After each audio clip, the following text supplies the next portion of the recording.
All right, so much going on in the world of tech and security these days. It's hard to know where to even start. It really is a lot to keep up with, isn't it? It is, and we've got reports on AI sneaky malware, a country trying to fight scammers in a really interesting way. Oh, yeah. Should be a wild ride today. I am ready. Let's dive in. Sounds good. Since everyone's talking AI these days, how about this? Should we be making AI sound less human? Whoa, that's a fascinating question. We're always so busy celebrating how realistic AI voices are getting. Yeah, exactly. But there's a growing argument that maybe that's not such a good thing after all. Makes sense, right? Because the more human these voices get, the easier they are to use for bad stuff. Exactly. Think about it. Scams, phishing attacks, deepfakes, all suddenly way more convincing. And more dangerous. And dangerous, exactly. Right. And think about it from the listener's perspective. If you can't even tell if you're talking to a real person or an AI, Your guard is down. exactly, you're much more vulnerable. So a more robotic voice would almost be like, hey, this might not be what it seems. Exactly. It's like a built-in warning signal. Makes people more aware, more cautious. Like a little red flag. Yeah. Interesting. Makes you wonder if we've been so focused on making AI sound more human that we've forgotten about the potential downsides. Yeah, it's a good point. Okay, shifting gears a bit. Microsoft's AI Red Team just released this report called Lessons from Red Teaming 100 Generative AI Products. Okay. It's all about how to break AI. What did they find? Well, it's fascinating because it's not always about complex algorithms or brute force attacks. Really? Sometimes really simple manipulations can be surprisingly effective. Huh. And the report really highlights how important it is to understand the context where AI is being used Okay. to uncover those potential vulnerabilities. So the human element is still key. Absolutely. Yeah. It's not just about building unbreakable systems. It's about understanding how those systems can be tricked or manipulated. In the real world. In the real world, exactly. Which brings us to another example of how attackers are exploiting human behavior. This new contagious interview attack. Oh, I read about that one. That's a sneaky one. It is. It targets developers with malware disguised as interview software. Oh, that's awful. Imagine you're prepping for this big job interview. You get an email with a link to download some software. Looks totally legit. Maybe even from a well-known company. Yeah, you're excited. You click that link. And boom, Malware City. nightmare scenario. It's a real wake-up call for anyone in tech, or frankly, anyone going through the job application process. Absolutely. So what can people do? Be skeptical. Unsolicited emails, especially ones asking you to download software, treat them with extreme caution. Red flag. Big red flag. Double check the sender's email address. Check the software is actually legit. Yeah. Don't be afraid to reach out to the company directly if you have any doubts. Through their official channels. Yes.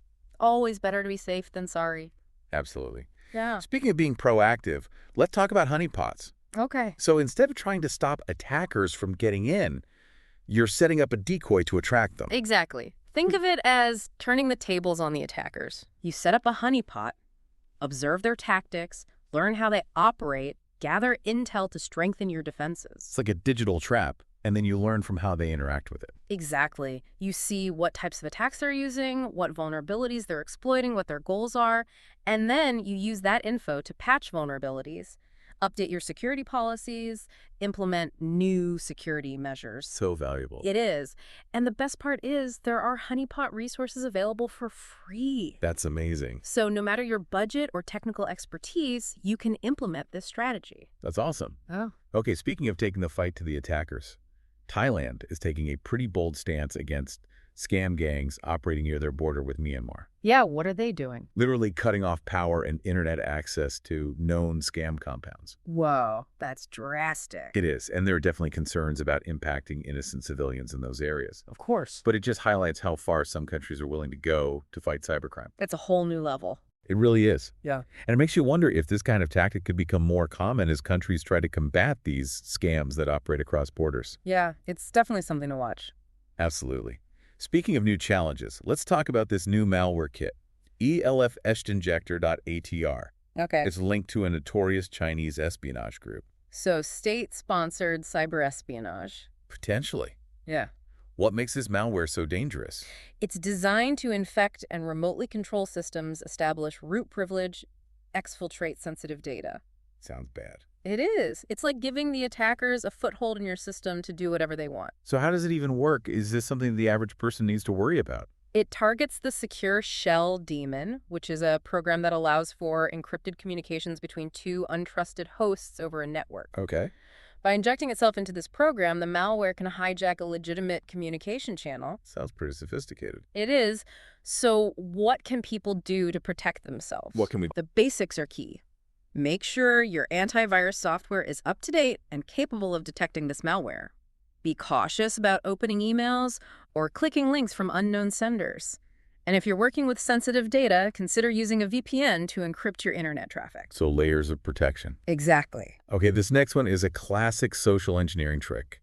Fake Google Chrome websites spreading malware through DLL hijacking.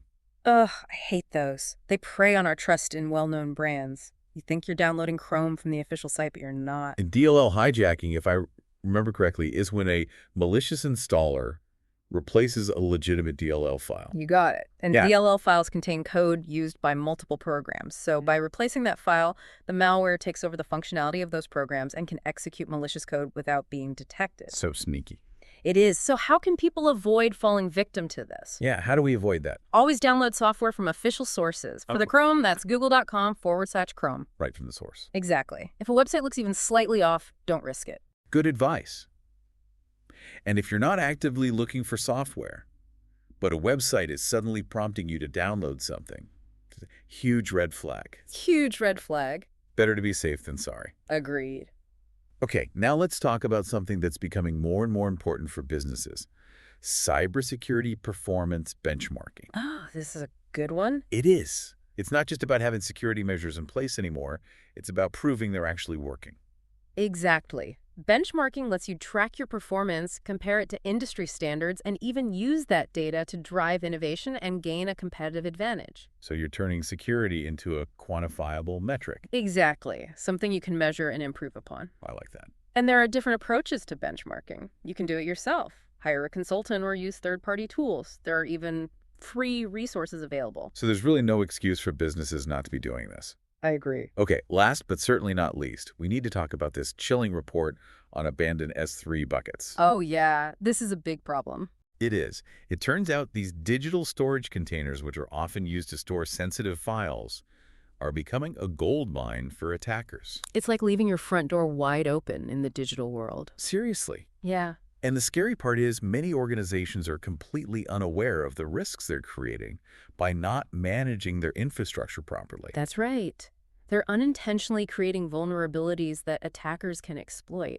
And there have been cases where researchers have found abandoned S3 buckets containing everything from financial data to confidential military documents just sitting there for anyone to take. It's a nightmare waiting to happen. So that's the solution. Organizations need to take responsibility for their data. Know what you have stored in the cloud, secure it properly, and delete any S3 buckets that are no longer in use. It all comes back to awareness, doesn't it? It really does. Yeah. Knowing what you have, where it is, and how to protect it. All right, well, that's a lot to digest for one segment. It is. We've covered a lot of ground. We have, but there's still more to come. Stay tuned for part 2 of our Cyber News Deep Dive. I'll be here. Welcome back. Ready for more cybersecurity news? Hit me with it. Okay, so this new report shines a light on a pretty disturbing trend. CISOs are facing pressure to downplay or even conceal cybersecurity compliance issues. Seriously, why would anyone want to hide security problems? Well, it often comes down to a clash between security and business priorities.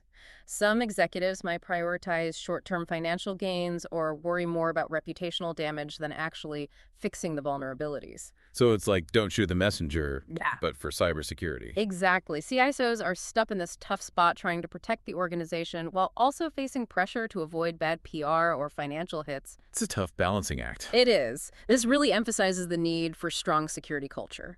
If security is everyone's responsibility, then these issues are less likely to be ignored or downplayed. Makes sense. So what can CISOs do to deal with this kind of pressure? Communication is key. They need to be able to clearly explain the risks and, really translate technical jargon into business language. Show how security vulnerabilities can directly impact the bottom line and the organization's reputation. Data talks. It does. Use those benchmarking metrics we talked about earlier to demonstrate the potential impact. Hard to argue with numbers. Right. And CISOs also need to know their legal obligations. In many places, they're legally required to report certain types of breaches and violations. So they can't just turn a blind eye, even if they're being pressured to. Exactly. Ignoring the problem can lead to serious legal and financial consequences for everyone involved. This all makes me think about incident response plans. Uh-huh. Having that clear roadmap for dealing with a crisis, including reporting procedures, can make a huge difference. Absolutely. It's like having a fire drill for your cybersecurity team. Okay, let's shift gears to something a little more positive. Microsoft is rolling out some new security features in Windows Server 2025. Ooh, new features. Oh, Always yeah. excited. What are you talking about? These updates are all about making life harder for attackers. One of the most notable is support for randomly generated passwords for machine accounts. Machine accounts. Remind me what those are again. It's basically a digital identity for a device or machine that needs to join a domain. In the past, these accounts often had weak, easy-to-crack passwords, making them prime targets for attackers. So randomly generated passwords will make it much tougher to break in. Exactly.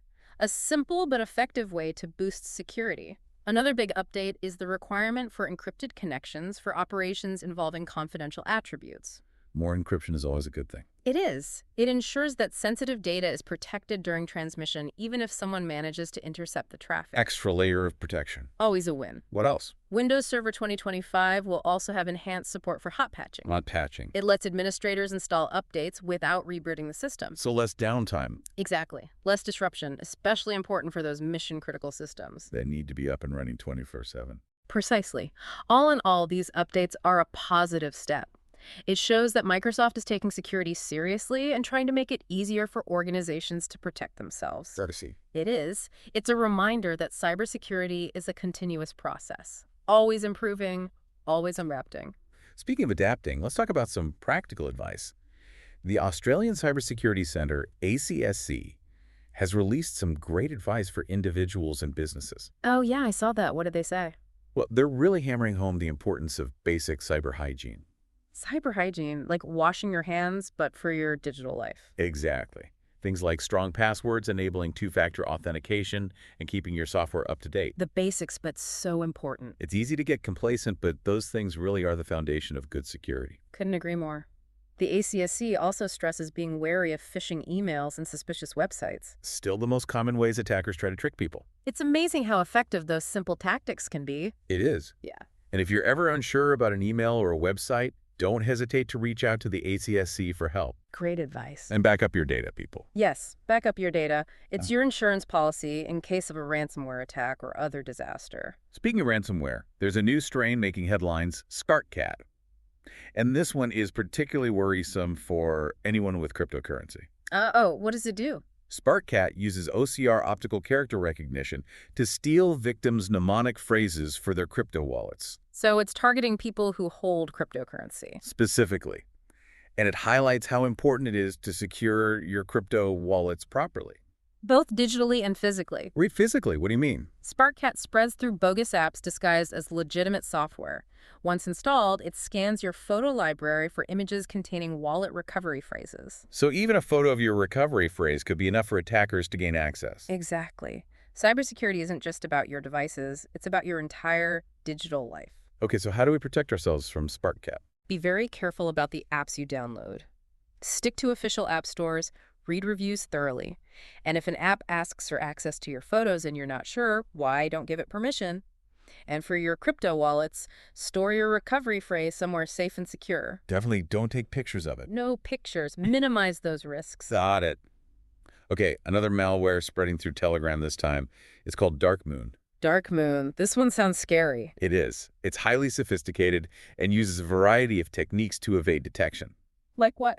It can steal data, execute commands remotely spread to other systems. Sounds like a nightmare. What makes this one so hard to catch? It uses a combination of process injection, reflective DLL injection, and obfuscation to hide itself. Obfuscation. That sounds complicated. It blends in with legitimate processes, making it hard for antivirus software to detect it. Okay, so how do we protect ourselves from this digital ninja? Be extra cautious about opening attachments from unknown senders, and even if an email comes from someone you know, be wary of LNK files. LNK files. Those shortcut files that can be used to execute programs. So even a trusted contact could accidentally forward a malicious LNK file. Exactly. If you're ever unsure about an attachment, Scan it with your antivirus. And keep your antivirus up to date. Always good advice. It seems like we're always playing catch-up with these new threats. It can feel that way. But remember the basics. Strong passwords, software updates, be wary of suspicious links and attachments. And stay informed. Exactly. And don't be afraid to ask for help. There are resources available. Like the ACSC. Exactly. They can provide guidance and support. Okay, deep breath. What else is on the agenda? Let's talk about something a bit more meta. This report highlights a growing concern in the cybersecurity community, pressure on CISOs to downplay or even conceal security issues. Oh, wow. That's concerning. Yeah. Why would organizations want to hide their security problems? It often comes down to a conflict between security and business goals.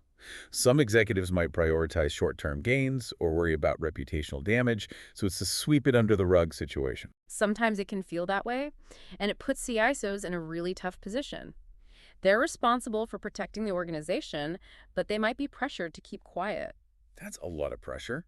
What can they do? They need to communicate the risks effectively, translate those technical vulnerabilities into real-world business consequences, speak the language of business. Show them the impact on the bottom line. Exactly. And back it up with data metrics and benchmarking reports can be very valuable. They provide evidence. Show them the numbers. Exactly. But CISOs also need to be aware of their legal obligations. In many places, they have a duty to report certain types of breaches. So they can't just ignore the problem. Right. Ignoring it can have serious legal and financial consequences. Makes sense. Yeah. Okay, let's switch gears and talk about some positive developments. Yeah. Microsoft is releasing some cool new security features in Windows Server 2025. Yes. These updates are designed to make it harder for attackers. One of the big ones is support for randomly generated passwords for machine accounts. Machine accounts again? What were those? They're like digital identities for devices that need to join a domain. In the past, they often had weak passwords, making them easy targets. So randomly generated passwords will make them more secure. Much more secure. Another important change is the requirement for encrypted connections for operations with confidential attributes. More encryption, good. It is. It protects sensitive data during transmission. Even if someone intercepts it. Exactly. And there's also enhanced support for hot patching. Hot patching. What's that? It lets you install updates without rebooting. Less downtime. Exactly. These updates sound like a step in the right direction. They are. It shows that Microsoft is committed to security. Great to see. Okay, let's talk about some practical advice for staying safe online. The Australian Cybersecurity Centre, ACSC, has released some guidance. The ACSC always has great advice. They do. They're really stressing the importance of basic cyber hygiene. Cyber hygiene, the foundation of good security. Exactly. Strong passwords, two-factor authentication software updates. The essential, and they're also emphasizing the importance of being wary of phishing emails and suspicious websites. Those are still the most common attack vectors. It's amazing how effective they still are. It is. If you're ever unsure about an email or website, reach out to the ACSC. They're a great resource. They are. And don't forget to back up your data. Backups are essential. They are. Especially with ransomware being such a threat. Speaking of ransomware, there's a new strain called SparkCat. And this one targets cryptocurrency users. Oh no. How does it work? It uses OCR to steal mnemonic phrases for crypto wallets. So it can drain your crypto accounts. Potentially. It highlights the importance of securing your wallets. Both digitally and physically. Physically, what does that mean? It spreads through fake apps. Once installed, it scans your photos for images of recovery phrases. So even a photo of your phrase could be enough for attackers. Exactly. Be careful about what you store on your devices. So how do we protect ourselves from SparkCat? Be cautious about the apps you download. Stick to official stores, read reviews carefully. And if an app asks for access to your photos and you're not sure why, don't allow it. And store your recovery phrase securely. Don't take pictures of it. No pictures. Okay, another malware making the rounds. This one is spreading through Telegram. It's called Darkmoon. Darkmoon. What's special about this one? It's very sophisticated. Uses advanced techniques to evade detection. Like what? Process injection, reflective DLL injection obfuscation. That sounds complex. It is. It hides itself very effectively. So how do we protect ourselves? Be extra cautious about attachments. Yeah. Even from people you know, be wary of LNK files. LNK files, those shortcut files. Exactly. They can be malicious, even if they come from someone you trust. So scan attachments with your antivirus. And keep your antivirus up to date. Always. It's like we're constantly fighting an uphill battle. It can feel that way. Yeah. But remember the basics. Strong passwords, software updates, caution with suspicious links and attachments. And stay informed. Exactly. And don't hesitate to ask for help if you need it. There are resources out there. Okay, what else do we have time for? Let's talk about cybersecurity performance benchmarking. Benchmarking. It's not just about having security measures, it's about proving they work. Measuring your security posture. Exactly. Tracking progress, identifying areas for improvement, gaining a competitive advantage. Making security measurable. Exactly. And there are different ways to approach it. DIY consultants, third-party tools, free resources. No excuses. None. Okay, last one for this segment. Abandoned S3 buckets. These things are a gold mine for attackers. They are. Organizations are leaving sensitive data exposed. Unintentionally creating vulnerabilities. Exactly. And the consequences can be severe. Researchers have found everything from financial data to military documents. Just sitting there unprotected. It's a nightmare. So what's the solution? Organizations need to take responsibility. Know what data they have, secure it properly, delete unused buckets. Awareness is key. It really is. Yeah. Know what you have, where it is, and how to protect it. And we're back for the final part of our cybersecurity news deep dive. It feels like we've been through a lot today. We have. It's been a whirlwind of threats, vulnerabilities, and a few glimmers of hope along the way. So as we wrap things up, what are some key takeaways for our listeners? Well, one thing that really stands out is how sophisticated cyber attacks have become. Attackers are constantly upping their game, developing new tools and techniques to bypass our defenses. It's a constant cat and mouse game. It really is. But the good news is that the cybersecurity industry is also evolving. We're developing new solutions to counter these threats. So it's not all doom and gloom. We're fighting back. We are. And there are resources available to help organizations of all sizes improve their security.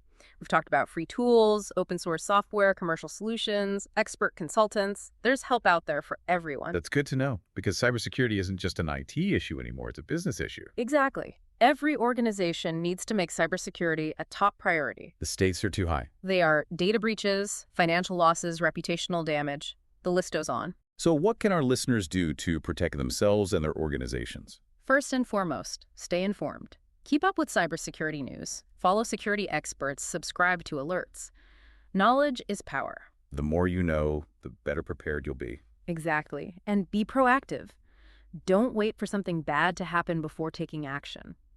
Implement those basic security measures we've discussed. Strong passwords, multi-factor authentication software updates. Do it now before you become a target. Those layers of protection are so important. They are. No single security measure is foolproof. It's about having multiple layers of defense to make it as difficult as possible for attackers to succeed. Like a fortress with multiple walls. Exactly. And finally, remember that cybersecurity is everyone's responsibility. Not just the IT department or the CISO. Everyone has a role to play. From the top down. Exactly. It takes a team effort to stay safe in the digital world. So to recap, be vigilant, be proactive, and be informed. And don't be afraid to ask for help if you need it. There are people and resources out there to support you. That brings us to the end of our cybersecurity news deep dive for today. It's been a pleasure exploring these topics with you. We hope you found it informative, insightful, and maybe even a little empowering. Remember, cybersecurity is an ongoing journey. Stay curious, stay vigilant, and stay safe out there. Until next time.